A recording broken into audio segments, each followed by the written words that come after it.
So we're back on another Friday. I feel like Friday was yesterday, but it's also today. With more casual gaming news. Lots of stories today. Lots of big ones. Not as many small ones. Lots of big ones. Starting off with the small ones this week, just because there's so few of them. I'm gonna move over here. I'm going to start off with some of the Marvel Rivals updates. So Season 1 was just released last week, and it was so good it broke its own record, which, I mean, it wasn't a crazy record, but its own record of how high the amount of concurrent players were. And the Season 1 update, this is Jordan Midler, VGC, put it number 14 in Steam's all-time highest concurrent players count, which is pretty good for all time. 644,269 players concurrently when Season 1 dropped, which put it higher than Apex Legends, Path of Exile 2, Helldivers 2, and GTA 5. Marvel Rivals did that with its new Vampire Season 1 update with Invisible Woman and Mr. Fantastic of the Fantastic Four.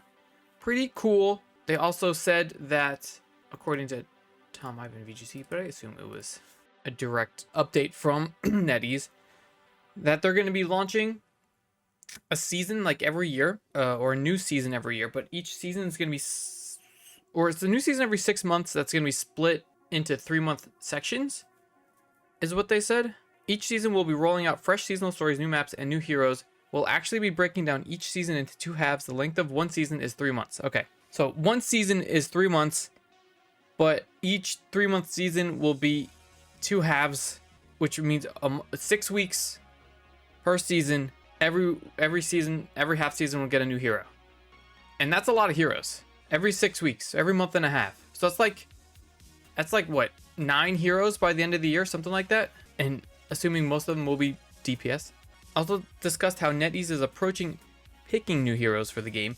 Our choice of heroes will be guided by the overall gameplay experience or theme that we want to create for each season. So it'll revolve around the season, and right now at post-launch we have 8 Vanguards, 7 strategists at launch. Now, the team believes that it gives the player solid variety for tactical matchups or team composition. Having more duelists at the moment will definitely enhance the duelist experience, letting players dive a little bit deeper into the aspect. So they acknowledge that there's way more DPS characters in the other 2 categories, but they said there's a reason for that, and it's to bring more people into the game, is what I assume the reasoning is. We've been playing a lot of Season 1, and by that I mean we've just been playing the game. We haven't done any of the actual event stuff, which we probably should. We should probably start doing that. But who knows? We don't even know if it's fun. I mean, I don't know if it's fun. We haven't tried the event stuff, but we will. Next up, the developers for Poppy's Playtime is suing Google because there are some scam versions of the game on the Google Play Store. This is Chris Scullion, VGC. So I believe the scam games are listed as, Poppy Playtime Chapter 3 and 4, which say, hey, spend this money to get this thing, but then the link to spend the money is a dead URL. And they said they've already reached some sort of like legal settlement with Google, saying that they're going to remove the games off the Play Store, which they did at some point, but then they came back. And apparently as of the 17th, which is today, they are still on the Play Store, according to the story. And they really want this shit to be taken out. Like, this screenshot of this, Poppy Playtime Chapter 3, this fake game, has 1 million+ downloads according to the App Store here, which is kind of insane because it's fake. So similar to like the unpacking game and the eShop for Nintendo. A lot of these scam fake games coming out on these, game stores, and the little kids, they don't know any better. They don't know how to like differentiate fake game and real game. They have no reading comprehension skills yet, maybe, unless they're in the US, which they probably will never. So we'll see how this happens or how this works out. I hope that the fake games get pulled off the eShop or the Play Store. All right, next segment, we're gonna watch a couple videos, couple trailers. First is the Blood of Dawnwalker trailer, which was released. It looks effing sick. I'm just gonna watch the YouTube trailer. I already watched this once when it was dropped. Trigger warning, there's lots of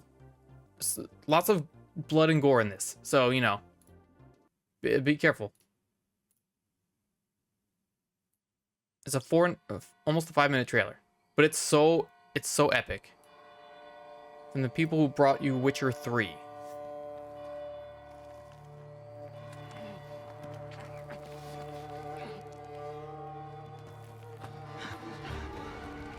It looks so good. It must be here somewhere.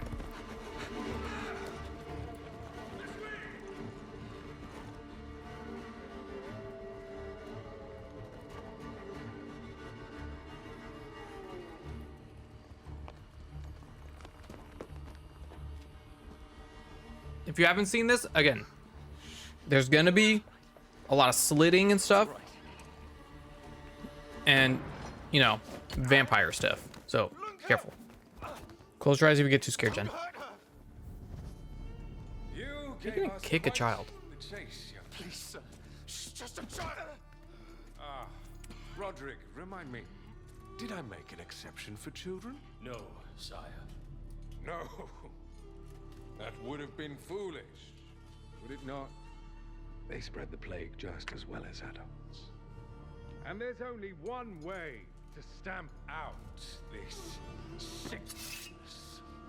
No! He was about to slit that baby.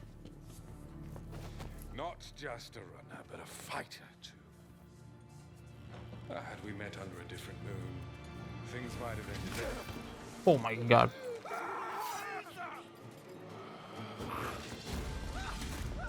They got his ass.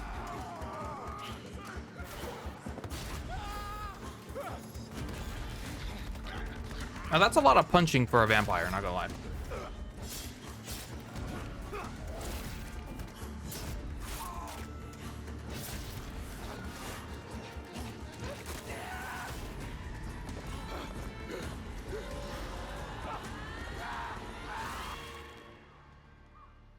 Wild stuff. Lunka?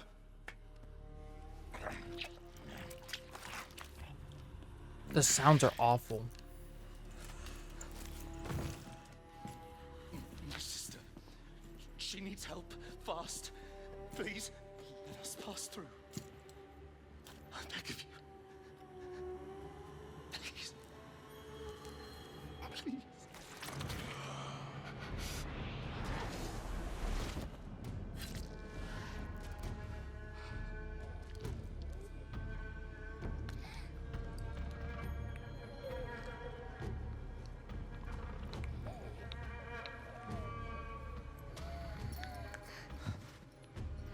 I don't know. How? I am life. I am death. Classic vampire infection. I am everything in between. I have been watching your little valley. Pestilence, famine, killing, blood spilled carelessly like water.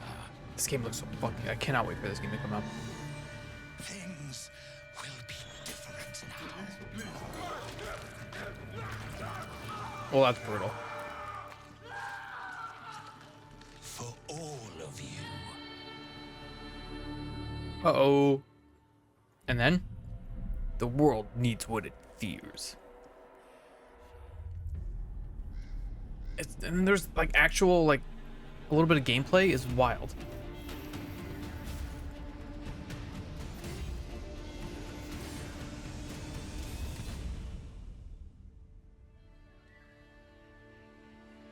Let's go.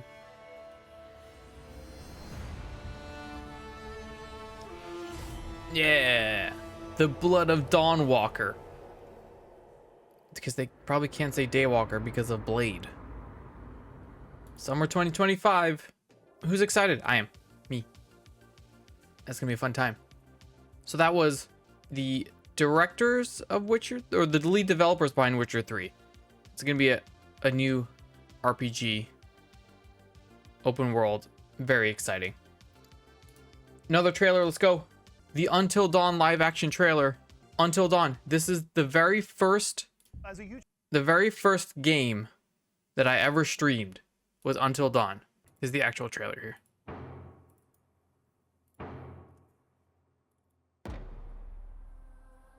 I'm looking for my sister. Does she look familiar to you? She's gone missing. Hey, he's in the he's in the game. Do a lot of people go missing around here? This guy's in the game. Up the road. That's why people get into trouble. Feels like we're the first people here in years. Looks like it too. This isn't what happened in the game. That's my sister's signature. Oh, shit. Guys, check it out. What happened to these people? Where's my car? Where's Megan? Uh-oh.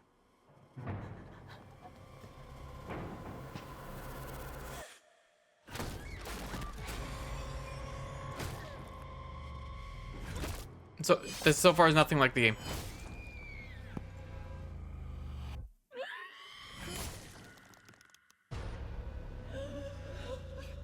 What the fuck just happened? We all got fucking murdered. Oh, And now interesting. we're This here is how they're again. doing The it. night is just gonna repeat itself. I don't remember that happening last time.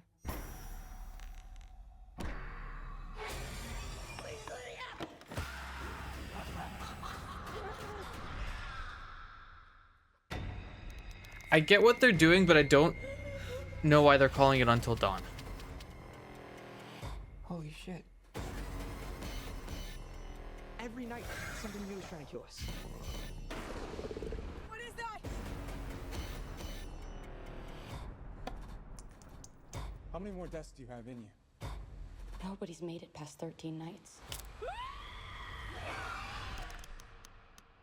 If we want to survive, we have to make it until dawn. Until Dawn. He said the thing. What is that? So there is a Wendigo, at least. I'm just gonna grab it. Don't move. Oh, what? Is it gone? Yeah, it's gone. What? Oh, that's awful. Interesting. So I get what they're doing. They're making it like as because you're playing the game, right? And you got to make these decisions, and your decisions dictate whether or not you or your party's gonna live or die. So they're making it kind of like the game in a kind of like a meta sense. It's way more meta than I thought it was gonna be, and I don't know how I feel about that. But if they didn't call it Until Dawn, if they called it something different, like more universal to their brand of games, I feel like it would make more sense. But the fact that they call it Until Dawn is kind of very misleading if it's not just what the game is, you know? We'll see how that goes. I'm not sure. I mean, I'll definitely watch it because it just looks like at least a fun spooky movie. Or spoopy movie, sorry. I'll have to take the Until Dawn out of the brain. I'll still probably play the game before this comes out though. When is this? Does it have April 2025? I mean, we could beat the game in like 4 streams, so not that big a deal.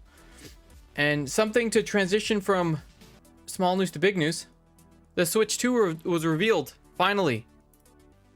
After all the leaks and everything that we didn't talk about, like, or show, the actual reveal happened. No specs until April though. And that's when the deep dive is gonna happen. But for now, this is the trailer that dropped. That's a Switch.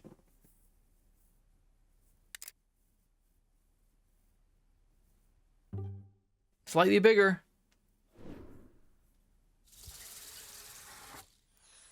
A little more sleek.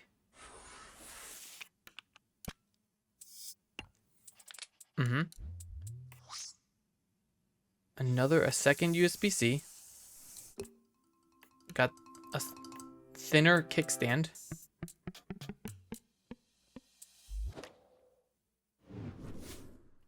We got upgraded Joy-Cons that are bigger. And they're more magnetic, I believe. Yeah, the color scheme is like hidden kind of, which is pretty cool. Extra button, extra C button.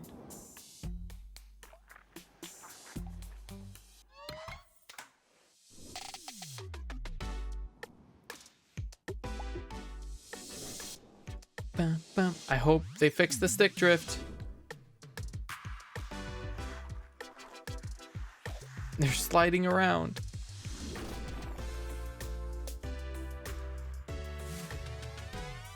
And snap. And snap. Unsnap. Snap back in. Switch 2. There we go. So it appears to be initial reports of just a 1080p IPS display, which is awful. New Mario Kart. Hell yeah. Because that's definitely designs and a map that has not been shown before. This definitely looks like a brand new Mario Kart. Probably at launch, hopefully, you would think. The issue is, will the new Mario Kart be available on the original Switch? Also, supposedly, many more players can play the game. Much more chaos. Nintendo Direct. We shall see. I'm really hoping that the whatever new Mario Kart is also available on the OG Switch, because I don't really want to buy the first iteration of this. I'm probably not going to buy Switch 2 unless the OLED version comes out. Because why else would I? Moving on. Let's clear up the tabs here. Jumping into the bigger news stories here. Let's start with some layoffs. Splash Damage Studio, layoffs, and a canceled Transformers game. This is Tom Ivan VGC. One of several cancellations / layoffs / closures.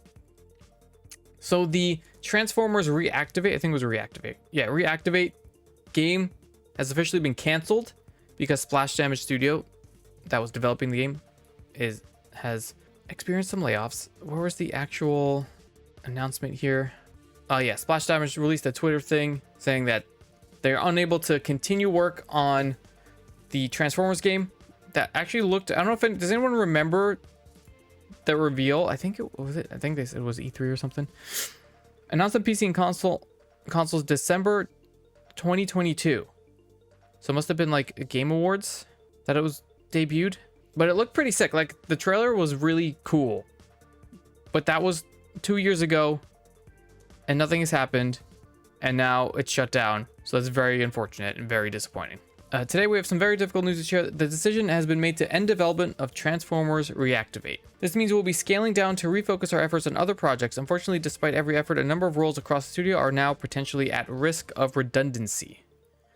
This decision does not come lightly, and it is a difficult time for the studio and our people. We want to take a moment to thank the team who worked on Transformers for their dedication and passion. Hasbro was an incredible and supportive partner throughout, and we hope to work with them again. To the many fans, your excitement and support helped keep us going. I think today or yesterday, a video of gameplay, like some very early gameplay, was shown, and it looked pretty fun. Like obviously it wasn't polished or anything, but it looked pretty fun. You had Bumblebee flying around, transforming back and forth, shooting some monster alien things. And it was supposed to be like 1 to 4 people co-op action. Yeah, what a great idea. What a great trailer. Could have been a great game, but now we'll never know. Next, Counterplay Games has been disbanded, which created Godfall, which was, I think, a PS5 game? A launch title? Yeah, PS5 launch title. This is Tom Ivan VGC again. So according to PlayStation Lifestyle, the claim was made on LinkedIn by an employee at NetEase studio Jackalyptic Games, which was reportedly working with Counterplay until recently. Over the past 6 months or so, our project at Jackalyptic has been supercharged by the world-class devs at Counterplay Games. It's impossible to overstate their impact. From the very first day, they put their shoulders to the wheel like it was their baby. Unfortunately, we were unable to continue our partnership into the new year, and CBG was disbanded. CBG was, in fact, disbanded. Wild. I want to share their profiles of a few folks I worked with closely, strongly recommend, and hope to work with them again as soon as possible. So they were a 140-person team with the vision to craft games focused on high levels of personal mastery, drawing from our past experience working on the Ratchet & Clank series, God of War, Horizon Zero Dawn, Diablo 3, Valorant, yada yada, tons of stuff. But their most recent full title was Godfall in 2020, released for PC and PS5 as a console launch exclusive, and then it was PS4 and Xbox later down the line. Just another one another one bites the dust. You know, it's hard to even like, you can't even keep track of it anymore. I mean, someone is. You have the link in the video description of the like layoff tracker. Somebody's tracking it, but it's hard to like keep track mentally of all this stuff. It's awful. Next, we'll talk about alleged layoffs at Microsoft Gaming. This is Tom Ivan VGC again. So according to Business Insider, they've made an unspecified number of layoffs across several divisions. The cuts will impact employees in the Xbox maker, security, sales, and gaming business. There's no specific number about it, but they did mention it will affect less than 1% of its employees, which numbers 228,000, which is a lot. A spokesperson said, "At Microsoft, we focus on high performance talent. We're always working on helping people learn and grow. When people are not performing, we take the appropriate action." And they said, I think it was the beginning of last year, that 1,900 people were getting laid off. And then another 650 in September, this past September. Correct, 1% of 250,000 people is still a lot of people, right? Unfortunate. You would think Microsoft or like PlayStation or Nintendo would be able to avoid these types of things directly, but we'll hear more about that kind of stuff later. It's not always so easy for the bigger companies too. Let's go with, speaking of Sony PlayStation, they've canceled several live service games, including something that was in the God of War universe. Chris Scully in VGC. I think this was an original Bloomberg article. Yeah, Jason Schreier, the GOAT at Bloomberg. I'll link that one again as well, in case anyone in chat has access to that. Reported that Sony canceled live service games in development at Bend Studio and Bluepoint Games, which was confirmed by a Sony spokesperson. Sony spokesperson confirmed that both games had been canceled following a recent review, but stressed that neither studio would be closed down as a result of the cancellation. So far, Bluepoint and Bend Studio are safe from overall closures. I'm sure some people got laid off, which they don't say here. But he said, fans have long wondered what Bluepoint has been working on for the last couple of years. I can report that it was a live service God of War game. Who would have wanted that? I assume these games got canceled because they were, ever since Concord, they're probably scrutinizing all these live service things very, very closely, just to make sure. Maybe this was for the best that these got canceled now and not after a release, you know? Bend Studio's last game was Days Gone. Bluepoint was the remake of Demon Souls. The studio hasn't released anything since then, though it did provide support work on the development of God of War Ragnarok. I'm curious to see how many more live service games get put into development from scratch at Sony at this point on. Because if they just immediately start, they're just cutting dead weight now, which is good. They should be doing this. Don't push these games out just for the sake of pushing games out, because we all know and have seen what happens when you do that. Next up, Tencent seems to be looking to take more ownership of Ubisoft. I mean, the actual story says that Tencent and the owners, like the family owners of Ubisoft, are trying to take IPs away and make a whole separate thing with those IPs to have two companies be more successful than what the one Ubisoft is becoming. But the underlying is that Tencent wants greater control over what that separate thing is going to be. What does it say here?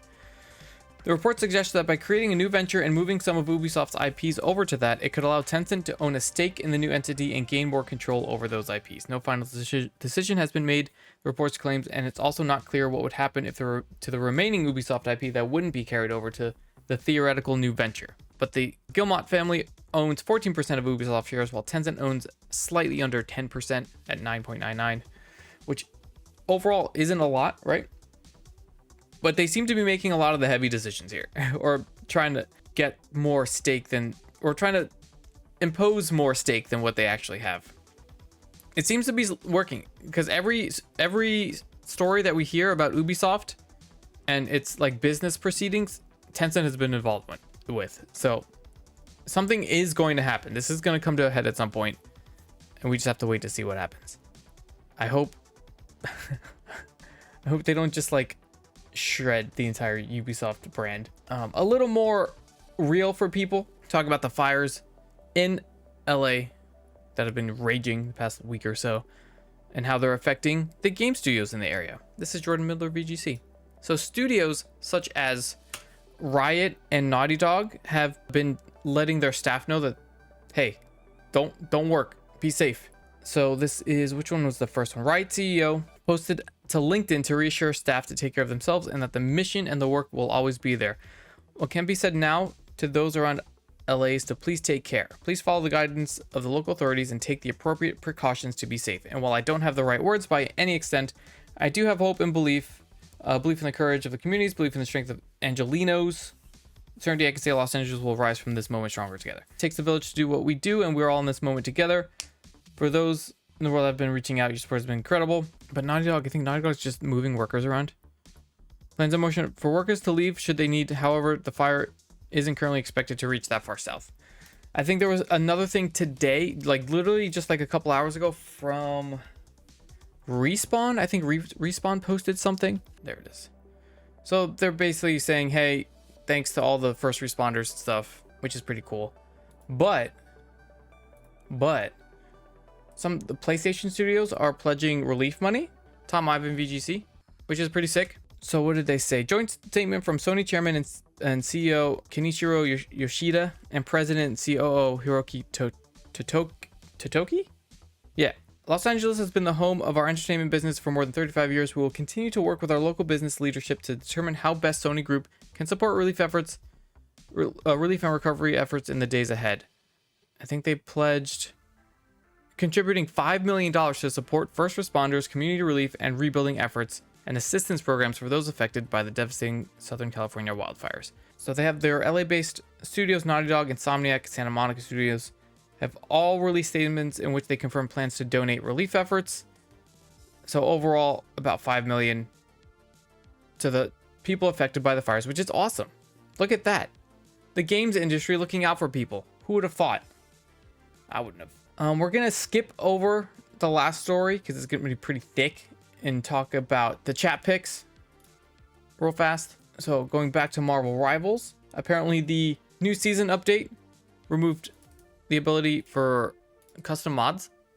This is Wesley Inpool, IGN. So a lot of people were doing custom skin mods such as Vegeta for Iron Man. I think Goth Mantis, Pochita from Chainsaw Man as Jeff the Land Shark. But all that's gone now. You're not allowed to do that anymore because that also violates terms of service for Marvel Rivals, which it would for any game for the most part. So, hey, if you put a custom skin mods in there, suck it. You can't anymore. We have some additional studio closures that didn't make it into the main section of news. This is, what is this? Victoria Kennedy at Eurogamer. Kind of a longer story, but we'll read some of this. Since the start of 2025, 3 studio closures along with multiple layoffs have been reported across the industry. Since the start of 2025, that's this year, that's 17 days into the year. Studios closing down include Toadman Interactive, which developed titles such as third-person shooter Immortal Unchained and hero defense game Bloodsports TV. The studio also offered supporting games including Lord of the Rings Online and MechWarrior 5 Mercenaries. So that's Toadman Interactive. The next one was, in addition, Enad Global 7 announced 38 employees at its Piranha game studio will be laid off. Come after the most recent games in the studio MechWarrior series performed below expectations. RoboCraft 2 developer FreeGem has closed its doors, as reported by TechRaptor. The developer wrote on its Discord server that it will be now sunsetting games such as RoboCraft 2 and its predecessor, as well as cardboard survival game Card Life. This will be happening over the coming weeks. Third studio to have closed its doors is Counterplay Games. We already talked about that with Godfall. And then Splash Damage as well, we already talked about. So there's just some other smaller studios that didn't really make the larger news just because they're that small. I think also Suicide Squad, another round of layoffs. Yeah, we already talked about that a couple times ago, but they just released their last content update, I believe, for Suicide Squad. So that's going to be it for that. Last chat pick, Path of Exile 2 accounts hacked, like devastatingly so. PC Gamer, this is Harvey Randall. The TLDR on this one is someone got access to like an admin Steam account somehow that was unsecured and like no one remembered was attached to all these things, and they were able to get into the accounts of 66 people from Path of Exile 1 and 2, and they got into like like most of their personal information, which is nuts. So they apologized. I don't know if they actually said they're going to do anything about it. Hackers took advantage of a bug in the studio's audit log system wherein password resets were instead considered notes and thus were able to be deleted to cover their tracks as they set random passwords on 66 accounts. That's so many. We're incredibly sorry for this lapse in security. The measures taken to secure the admin website really should have already been in place, and in the future we will be taking even more steps to make sure this kind of issue never occurs again. In other words, if you've got a path, so they're basically saying, hey, if you have an account, change your stuff. Nothing else that they provide with for help, unfortunately. So obviously this always sucks whenever accounts get hacked like that, especially if they can't get back into those accounts or banned. All right, last news story, kind of a big chunky one. Readjust here for this one. So Shuhei Yoshida, the previous head of PlayStation, did a recent interview at Kinda Funny with Greg Miller on their Gamecast podcast. Where is the actual story? They actually put a story in here. Yeah, there's a couple stories about the interview. I think I got like a bunch. I got like most of the way through this, but they go over things such as what went wrong with things like the PS Vita. So they talk about that and like the decisions that went into the handheld there. Overall, they said things like it was a lack of resources at Sony to allow them to do both a console and a handheld. So like both the PS2 or PS3 or PS3, PS4 and a PS Vita at the same time. They just have the resources to maintain both of those things at the same time.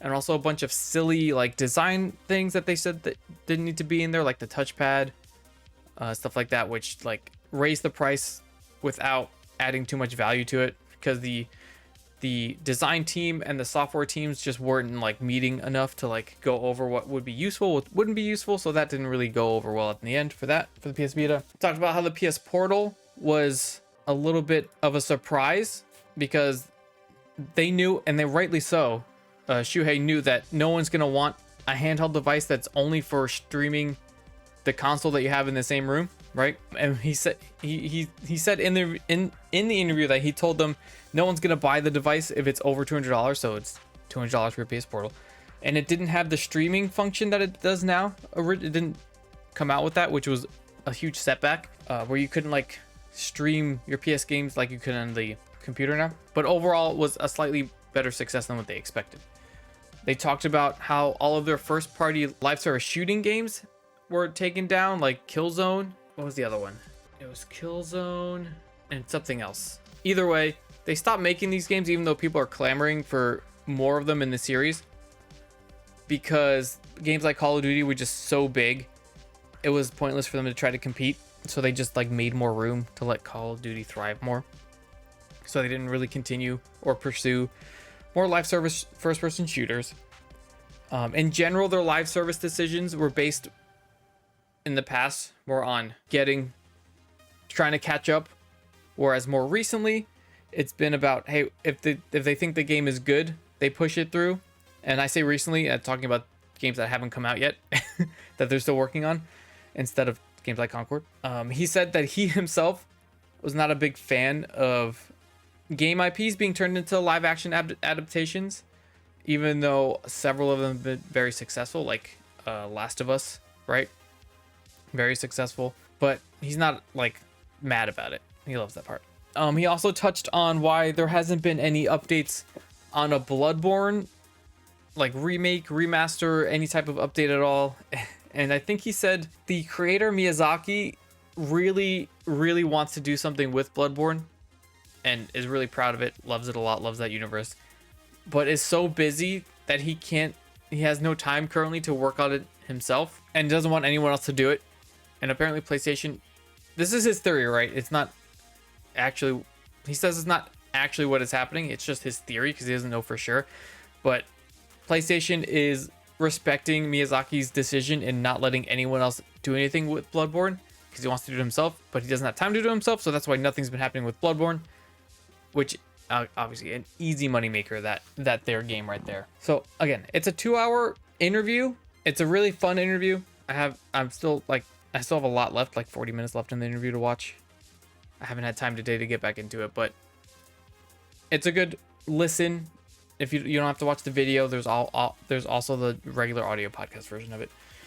But yeah, Let me just double check, make sure we hit everything for today. I think we did. I thought this would last over an hour, but listen, we did it under an hour. That's awesome. I love that. That means easier edit for me. But I think we're done for this week. Casual gaming news. I think that was a good fun time. Yeah, we did everything. So yeah. Hey everyone out there. Thanks for hanging out. Fun time. You guys are the best. Check out the links in the chat. YouTube, Twitter, Discord, TikTok. TikTok might not be there next week, so we'll see. That might be gone completely. We'll find out. But yeah, thank you again. You guys are the best.